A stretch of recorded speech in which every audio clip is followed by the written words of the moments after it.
नमस्कार मित्रांनो, अल्फा मराठी या यूट्यूब चॅनलवर आपल्या सर्वांचे स्वागत आहे।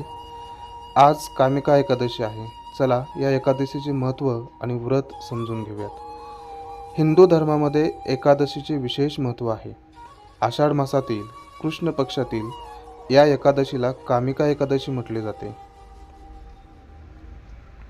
धर्मशास्त्रानुसार जो व्यक्ती या दिवशी भगवान विष्णूचे पूजन करतो त्या व्यक्तीकडून देवता, गंधर्व आणि सूर्य या सर्वांचीच पूजा होत असते।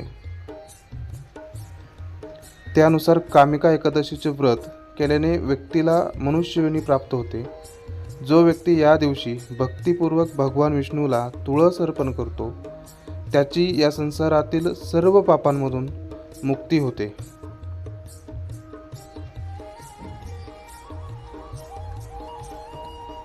कामिका एकादशीच्या दिवशी सकाळी स्नान केल्यानंतर घरातील महिलेने तुळशीची पूजा करून गाईच्या शुद्ध तुपाचा दिवा लावावा देवघरामध्ये। घरामध्ये सुख शांती कायम राहते आणि घरातील सर्व दोष दूर होतात। सोमवारी आणि एकादशी या दिवशी नारळ फोडू नये, कारण नारळ हे ब्रह्मांडाचे तसेच ब्रह्मा, विष्णू आणि महेश यांचे प्रतीक आहे।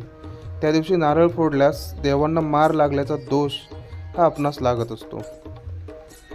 दाराशी गायी आल्यास तिला पोळी, अन्न, गूळ न देता हाकलून देऊ नये, कारण गायी आपले दोष, संकट दूर करण्यासाठी येत असतात।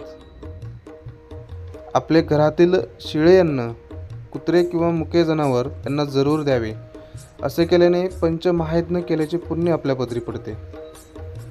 आपल्या घरातील देवारा बिना कलश स्थापना ठेवू नये। देवाऱ्याजवळ डाव्या हाताला कलशाची स्थापना जरूर असावी।